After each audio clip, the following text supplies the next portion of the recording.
प्यारे बच्चों, welcome back again Ravi biology classes. आपका स्वागत है हमारे YouTube channel Ravi biology classes में, जहां पे आपको मिलता है specially NEET oriented study material और लेक्चर्स। तो आपका स्वागत है। आज का जो लेक्चर है बच्चों, वो क्लास 11th का चैप्टर नंबर 1 का सबसे पहला टॉपिक। और प्यारे बच्चों, इस लेक्चर को आप प्यार दें लाइक कमेंट सब्सक्राइब करके। और इस लेक्चर में हम लोग बहुत सारी चीजें पढ़ने वाले हैं एनिमेशन के माध्यम से, जिससे आज आपके दिमाग में ये चीजें चली जाएंगी कि कौन सजीव है कौन निर्जीव है, कौन लिविंग थिंग्स है कौन नॉन लिविंग थिंग्स है। तो एक माँ अपने बच्चे से जितना प्यार करती है, उतना ही एक शिक्षक अपने शिष्यों से भी प्यार करता है।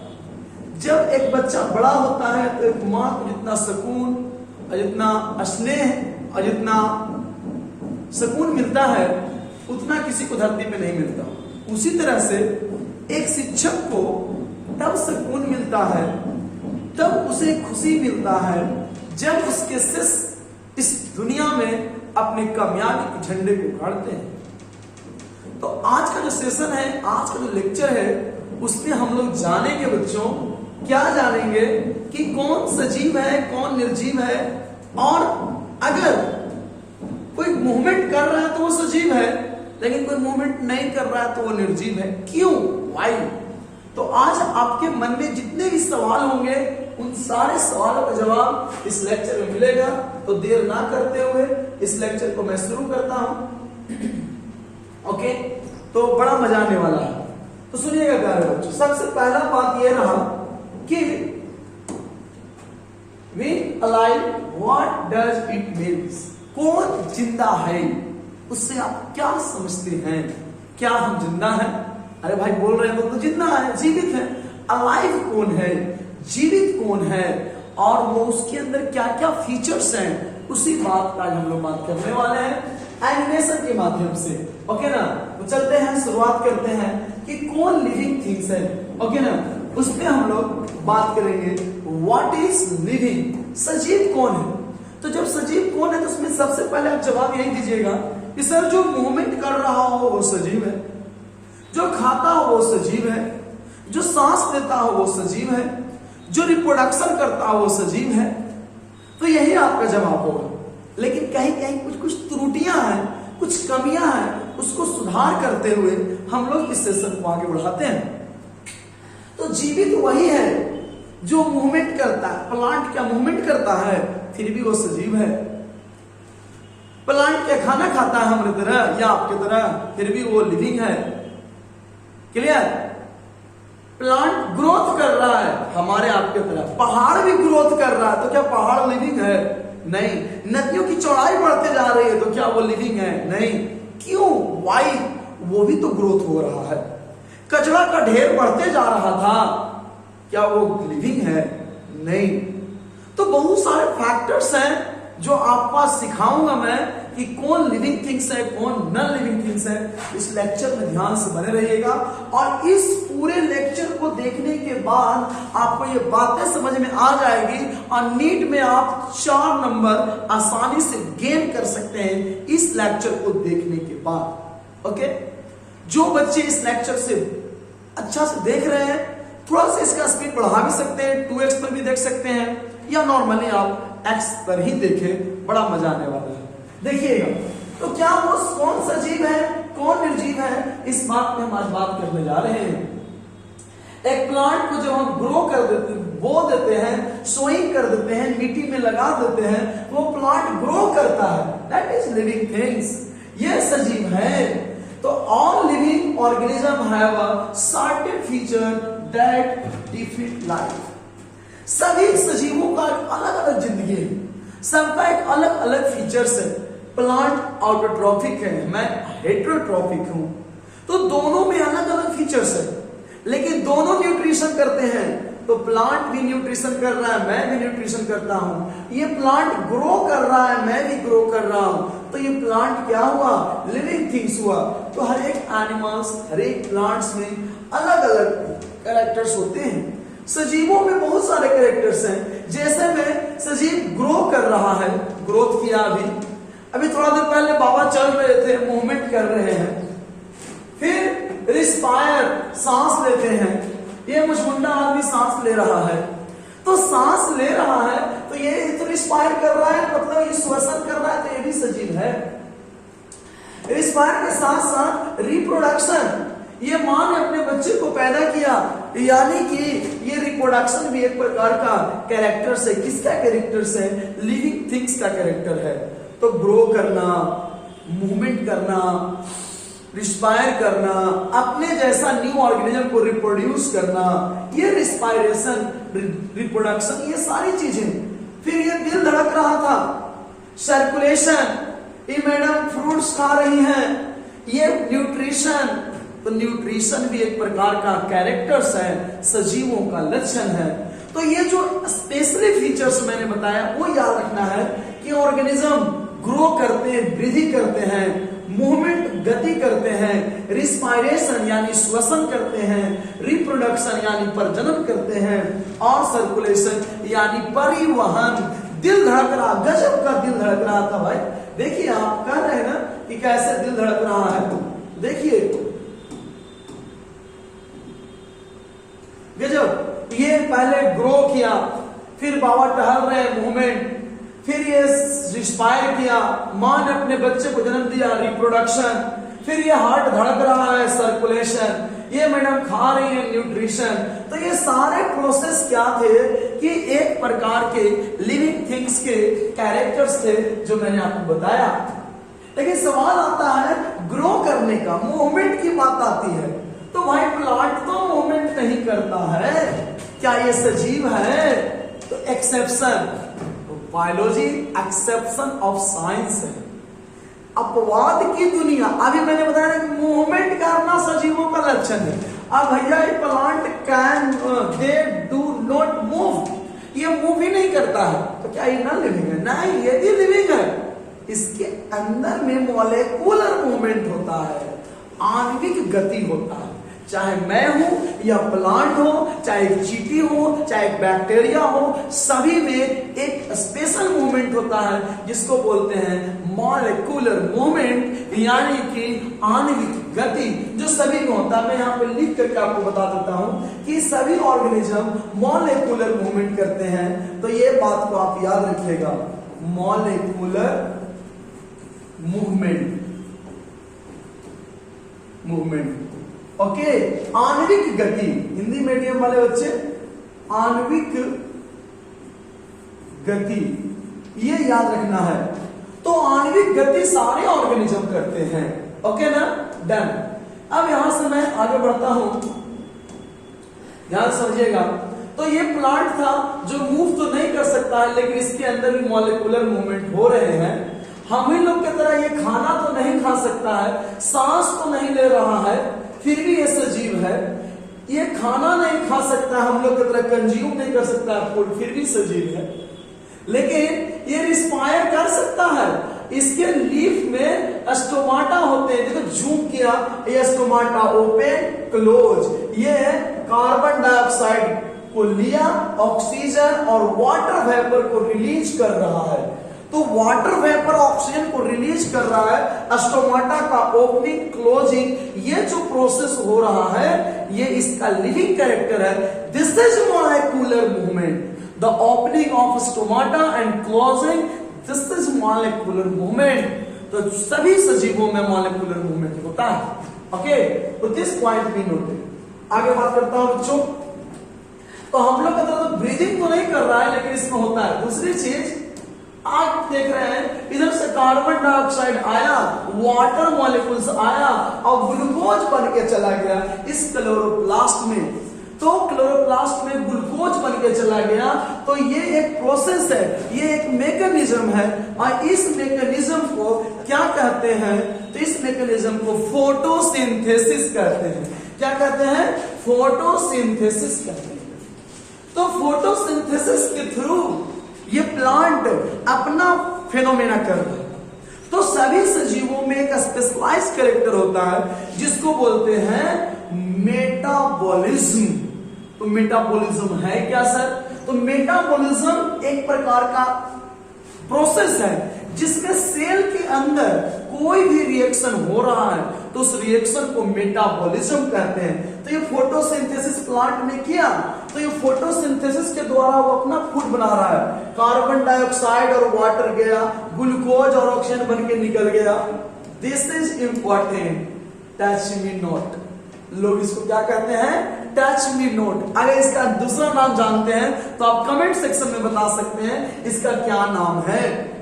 ऐसे में इसका नाम बता देता हूं, मीमोसा पुडिका। क्या नाम है? मीमोसा पुडिका। आप कमेंट में इसका स्पेलिंग टाइप कर दीजिएगा, मैं समझ लूंगा कि आपने मेरे लेक्चर को देखा है। मीमोसा पुडिका। लोग इसको छुई मुई भी कहते हैं भाई, लजौनी घास भी कहते हैं, लाजवंती घास भी कहते हैं। जैसे ही टच किया वैसे ही मुरझा गया। ये कहवे करता है, the touch me not plant, don't touch me. ये टच नहीं करिए इसको, मतलब ये प्लांट रिस्पॉन्स कर रहा है।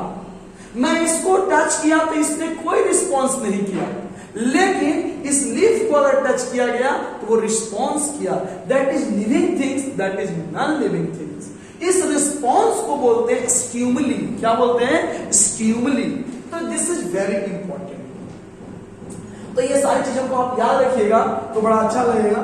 ओके, तो ये इन्वायरमेंट के अनुसार रिस्पॉन्स कर रहा है। तो ऑर्गेनिज्म ग्रोथ करते हैं, मूवमेंट करते हैं, रिस्पायर करते हैं, रिप्रोडक्शन करते हैं, सर्कुलेशन करते हैं, न्यूट्रिशन करते हैं। तो ये सब लिविंग थिंग्स के कैरेक्टर्स हैं, लेकिन कुछ कैरेक्टर इसेंशियल है और कुछ नॉन इसेंशियल। जैसे मैं कह दूं रिप्रोडक्शन। क्या रिप्रोडक्शन जो नहीं करता है क्या वो जीवित नहीं है? बताइए, सोचने वाली बात है। जो इनक होते हैं, जो स्ट्राइल होते हैं, जो नपुंसक होते हैं, जो किन्नर होते हैं, जिसे आप हिजड़े और छक्के कहते हैं, वो भी तो सजीव है। वो भी तो बच्चा पैदा नहीं कर सकता है, तो क्या वो सजीव नहीं है?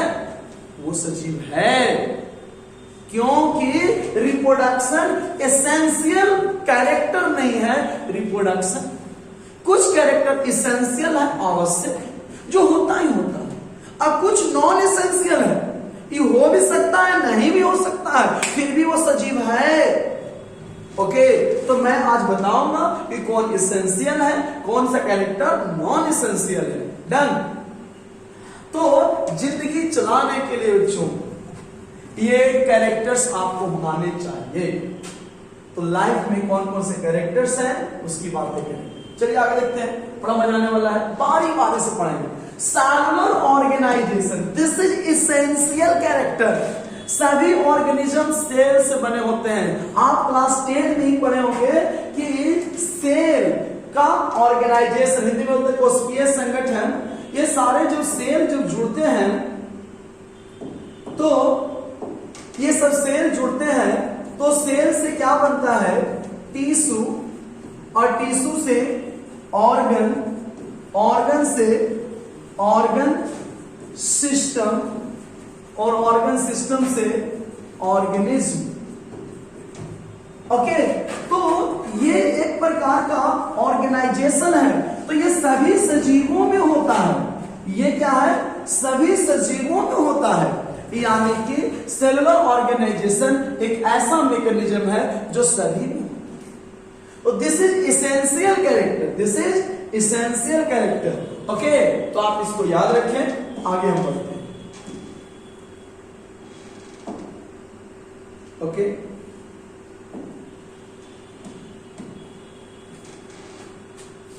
फिर सभी सजीवों में सेल पाया जाता है। मेरे अंदर एनिमल सेल है, और एनिमल में ये जो सेंटर का पोर्शन है उसको न्यूक्लियस कहते हैं। न्यूक्लियस में डीएनए होता है। तो दुनिया का कोई भी सजीव है उसमें डीएनए होगा, उसमें सेल होगा, उसमें न्यूक्लियस होगा। तो this is cellular organization is the essential character of the living things. सभी सजीवों के आवश्यक लक्षण कौन सा है? सेलुलर। ये प्लांट है, तो प्लांट में भी सेल होते हैं बाबा। प्लांट में प्लांट सेल होता है, और प्लांट सेल में क्लोरोप्लास्ट होते हैं जो फोटोसिंथेसिस करके फूड मैन्युफैक्चर करते हैं। तो सेलुलर ऑर्गेनाइजेशन सभी में होता है, इसमें भी डीएनए होता है। लेकिन जो बोतल रखा हुआ है शीशा का, और में कोई सेल नहीं होता है। ये नॉन लिविंग थिंग्स थे। ये अमीबा ये मूवमेंट कर रहा है, तो इसका बॉडी ऑर्गेनाइजेशन किससे बना हुआ है? सेल से। और सेल के अंदर मॉलिक्यूलर्स मूवमेंट्स होते हैं, बायो मॉलिक्यूल्स पाए जाते हैं। एनर्जी के लिए एटीपी पाया जाता है, ग्लूकोज टूटा एनर्जी बना। तो ये सारा मेटाबॉलिज्म, ये सारी प्रक्रियाएं लिविंग थिंग्स में होती है। ओके, तो ये मेटाबॉलिज्म की बातें कहा, तो सभी में होता है ये सारी चीजें। ओके ना, इसको बोलते हैं मेटाबॉलिज्म। सेल के अंदर ये प्रोसेस होते रहता है। सेल के अंदर डीएनए का डुप्लीकेशन, ये भी एक कैरेक्टर है। एटीपी का फॉर्मेशन, ये भी एक कैरेक्टर है। और सारे ग्लूकोज जुट करके ग्लाइकोजेन बन गए, तो ये भी एक प्रकार का सेलुलर ऑर्गेनाइजेशन है।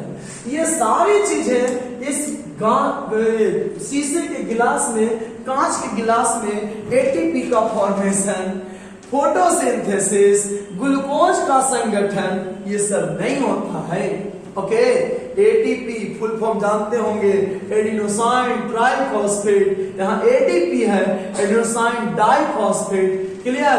यहाँ पे 2 फास्फोरस था, तो वो जोड़ दिए तो 3 गो फास्फोरस हो गया। This is energy currency.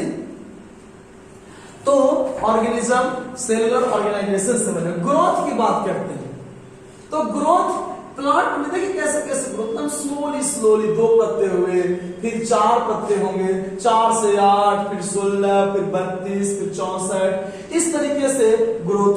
पप्पी कुत्ता का बच्चा धीरे धीरे वाह मुफल पर पिसाब लगा लिया, बड़ी बढ़िया बात है, वृद्धि कर रहा है, ग्रोथ कर रहा है। तो ग्रोथ सभी लोग करते हैं, चाहे वो प्लांट हो या एनिमल हो। तो क्या पहाड़ भी तो ग्रोथ कर रहा है? बोलो हाँ सर, पहाड़ नॉन लिविंग नहीं है, नॉन लिविंग है, लेकिन ये जो प्लांट था वो लिविंग है, वो ग्रोथ कर रहा है। तो क्यों? यहाँ पे क्या जवाब दीजिएगा कि प्लांट नॉन लिविंग है? क्यों नहीं है भाई? सॉरी, ये प्लांट जो है वो लिविंग है, बट पहाड़ नॉन लिविंग है, क्यों? इसका जवाब ये होगा कि प्लांट जब ग्रोथ करता है तो उसमें इंटरनल ग्रोथ होता है, इंटरनल डेवलपमेंट होता है, सेल डिवीजन हो रहा है, 1 सेल से 2, 2 से 4, 4 से 8, तो सेल का डिवीजन हो रहा है। पहाड़ में अंदर से कोई ग्रोथ नहीं हो रहा है, एक्सटर्नल ग्रोथ हो रही है, कचरा में बाहर से ग्रोथ हो रहा है। ओके, तो ये बात को याद रखना है बाबू। तो growth occurs due to cell division और सेल इलॉन्गेशन। 1 सेल से 2 हुआ, 2 से 4 हुआ, 4 से 8 होगा, 8 से 16 होगा। तो ग्रोथ हो रहा है, ये बकरी का मेमने का बच्चा में ग्रोथ हो रहा है, प्लांट सेल में ग्रोथ कर रहा है, अब ग्रोथ करके अपनी लंबाई को बढ़ा रहा है। तो ग्रोथ करना एक प्रकार का क्या है? ये प्लांट इतना ग्रोथ कर गया एकदम। इस पेड़ का नाम जानते हैं? इस पेड़ का नाम था रेड वुड, लाल लकड़ी, लड़की मत बोले गलती से। तो उसमें ग्रोथ हो रहा, ओके ना। तो ग्रोथ होना एक प्रकार का कैरेक्टर है, लेकिन ये नॉन इसेंशियल कैरेक्टर है, आवश्यक नहीं है कि नदी का भी ग्रोथ हो रहा है। तो क्या ये लिविंग है? ना, नदी नॉन लिविंग। पहाड़ का ग्रोथ हो रहा था, पहाड़ लिविंग है? ना, नॉन लिविंग है। रेगिस्तान में टीले बन गए, तो क्या लिविंग है? नहीं है, नॉन लिविंग। ओके, तो ये सारी चीजें, तो ये डिफरेंट ग्रोथ होता है, इसमें सेल डिवीजन नहीं होता है, लेकिन हम में सेल डिवीजन होता है। ओके, तो ये चीज याद रखना है।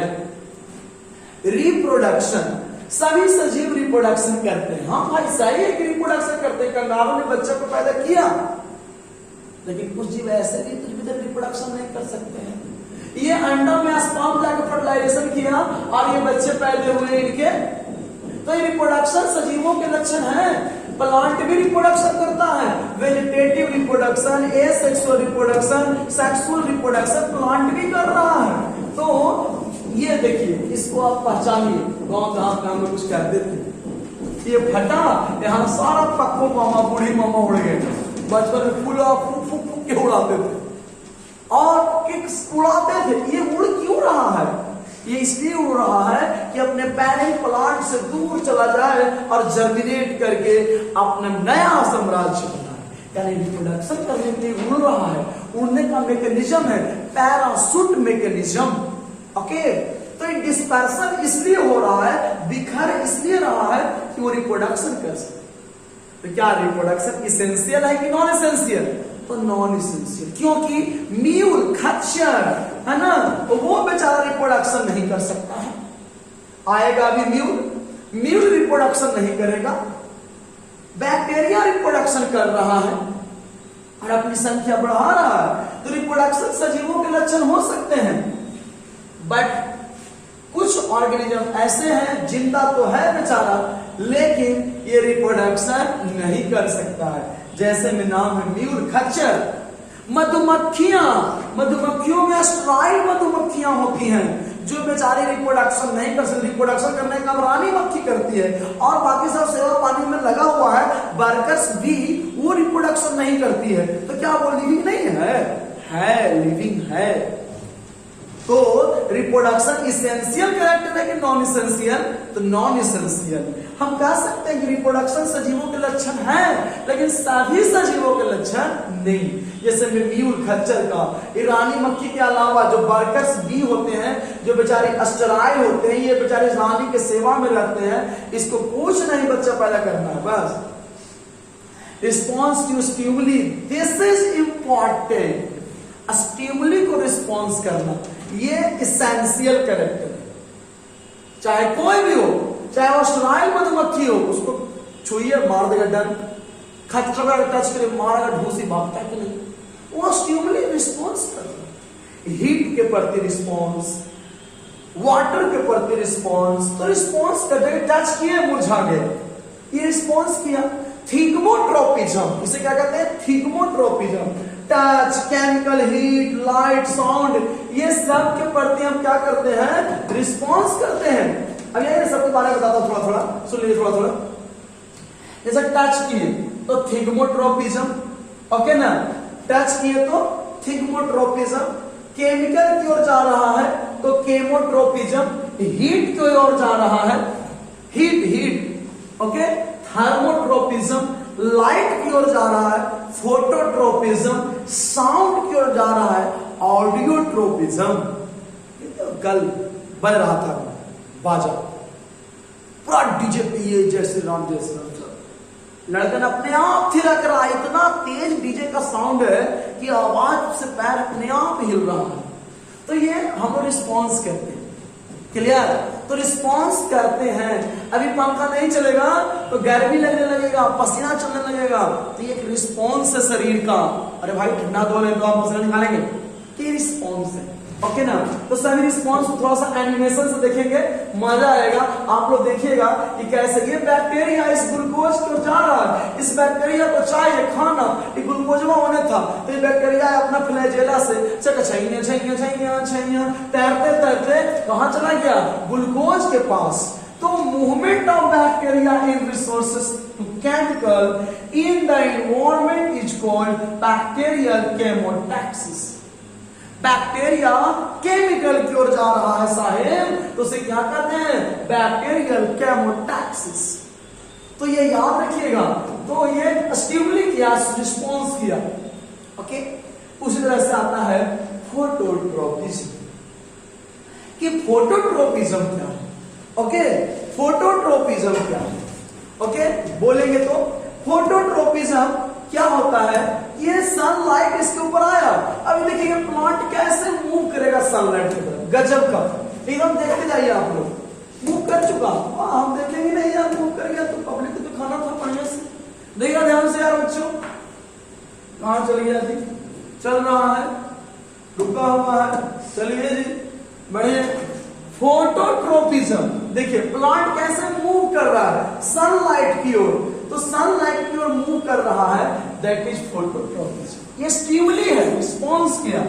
ये हिरन को मालूम था ये आकर हमको खा जाएगा, टाइगर शेर जो भी है, तो ये भागना शुरू किया। भाग मिल्खा, भाग भाग भाग, नहीं तो काट लेगा, खा जाएगा, मार देगा। लेकिन नॉन लिविंग थिंग्स में कोई कॉन्शियसनेस, कोई स्टिमुली, कोई रिस्पॉन्स नहीं है। तो ये नॉन कॉन्शियसनेस कैसे, लैक, कमी होती है। इस बोर्ड को हम पीटेंगे, कोई रिस्पॉन्स नहीं है। इस मार्कर को मारेंगे, इस पेन को तोड़ेंगे, कोई रिस्पॉन्स नहीं। कोई अंगुलियां हमारे तोड़े बवारे दर्द दे रहा है, हमने रिस्पॉन्स किया। चुट्टी काट दिया, रिस्पॉन्स किया। ओके, तो रिस्पॉन्स सजीवों में, तो रिस्पॉन्स इसेंशियल कैरेक्टर है कि नॉन इसेंशियल? तो इसेंशियल कैरेक्टर है। Okay, this is very important. Okay, आज साइंस फिर भी पीछे हो जा रहा है यार। साइंस पीछे इसलिए हो जा रहा है कि साइंस अध्यात्म को नहीं मानता। साइंस अध्यात्म को नहीं मानता। ये मैडम बेचारे बेहोश हैं, कोमा में चली गई, दिल धड़क रहा है, सांसें चल रही है, किडनी छान रहा है, खाना पच रहा है। हमने मैडम से पूछा खाना खाइएगा, कोई रिस्पॉन्स नहीं। बोलिए ना, कोई रिस्पॉन्स नहीं। अरे मैडम सुन ही नहीं रही, कोई रिस्पॉन्स नहीं। अरे भाई कोई रिस्पॉन्स नहीं कर रही है तो क्या नॉन लिविंग है? सांस ले ही रही है, दिल धड़क ही रहा है, खाना पच ही रहा है, तो लिविंग है। तो कोमा में ये मैडम चल गई, तो एक रहस्य बन गया, मिस्ट्री बन गया। और इस साइंस को आप बात करना पड़ेगा अध्यात्म से, तो अध्यात्म ही इसका रास्ता। तो आप साइंस पढ़ते हैं जरूर, लेकिन अध्यात्म को भी बातों को समझिए। और अध्यात्म कहता है कि जिसके बॉडी में रूह है, आत्मा है, वो सजीव है, और जिसमें रूह आत्मा नहीं है वो निर्जीव है। लेकिन आत्मा को किसी ने देखा नहीं। तो यहां पे बात आती है साइंस और फिलॉसफी की, अध्यात्म और विज्ञान की। तो बच्चों इस बात को याद रखें, जीवन में साइंस के साथ साथ आपको जिंदगी में सफल होने के लिए अध्यात्म की भी शरण लेनी चाहिए। आप जिस भी धर्म समुदाय से हो, वहां पे आपको ये बातें बताई जाएगी कि जीवन का सच्चाई क्या है। बायोलॉजी के दृष्टिकोण से जीवन वही है जहां पे आप रिस्पायर कर रहे हैं, ग्रो कर रहे हैं, रिप्रोड्यूस कर रहे हैं, एक्सेट्रा। और अध्यात्म कहता है जिंदगी वहां है जहां आत्मा है, जहां जीवन है। ओके, तो आज का लेक्चर इतना ही रखते हैं, और मैं आपको मिलूंगा अगले लेक्चर में इसका सेकंड पार्ट लेकर के। तब तक आप लोग स्वस्थ रहें, मस्त रहें। जय हिंद, जय भारत।